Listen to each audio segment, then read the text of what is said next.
A shocking tragedy unfolded in Cincinnati, Ohio recently when an 18-year-old kid named Ryan Hinton was shot in the back by a Cincinnati police officer after being accused of riding in a stolen vehicle and reportedly carrying a weapon.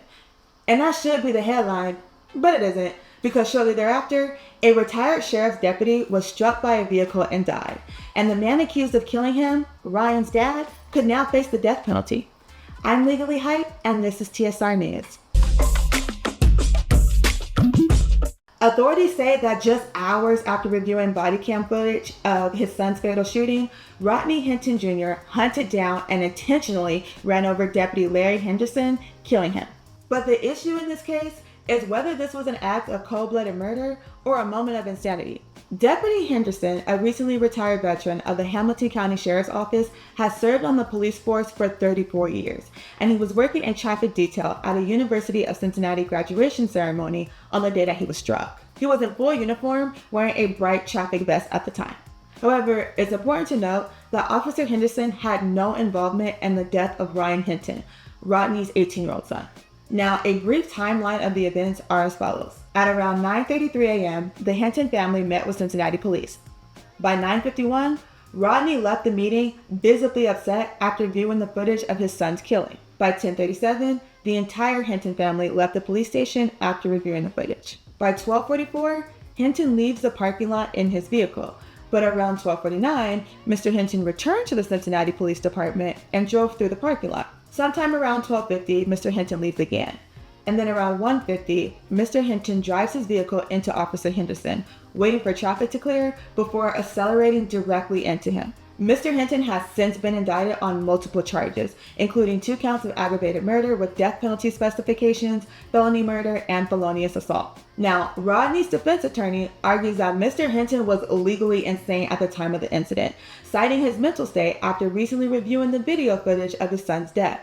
And during the bail hearing, Mr. Hinton's attorney argued that Mr. Hinton was not in the right frame of mind when the incident occurred, stating that Mr. Hinton did not make any attempt to deceive or try to hide what he did afterwards. In body cam footage of Rodney being booked into Clermont County Jail, Rodney is seen answering intake questions, but he's seemingly confused and unaware of where he is.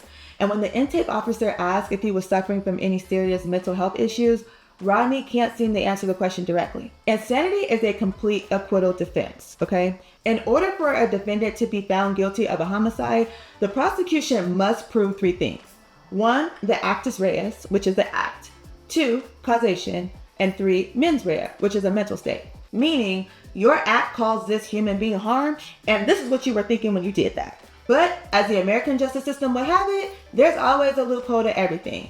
And so while a criminal defendant does not have to prove anything, because it's the prosecution's burden to prove beyond a reasonable doubt that the defendant committed the crime and that they knew what they were doing when they did it. A criminal defendant, such as Mr. Hinton in this case, can say, look, yes, I did do that. I did unalive that person. However, I had lost my whole mind, okay? At the time that I committed that act that caused this person's death, I wasn't right up here, okay? In other words, the defendant can argue, I didn't really understand that what I was doing was wrong at the time. Or even, I understood that my actions was illegal, but at the time that I committed the act, I just didn't really understand that my actions were morally out of pocket. Now keep in mind that legal insanity is much different than being medically insane, okay? You could be crazy as all outdoors, but if at any point the court finds out that you might have enough sense to know where you are and why you're there, if they bring you into a courtroom, you can guarantee that you're going to trial, okay? And be clear that the court is going to check regularly to see if you're competent and ready to go to trial. So let us know what you think in the comment section below. Do you think this is a case of cold-blooded murder or just temporary insanity?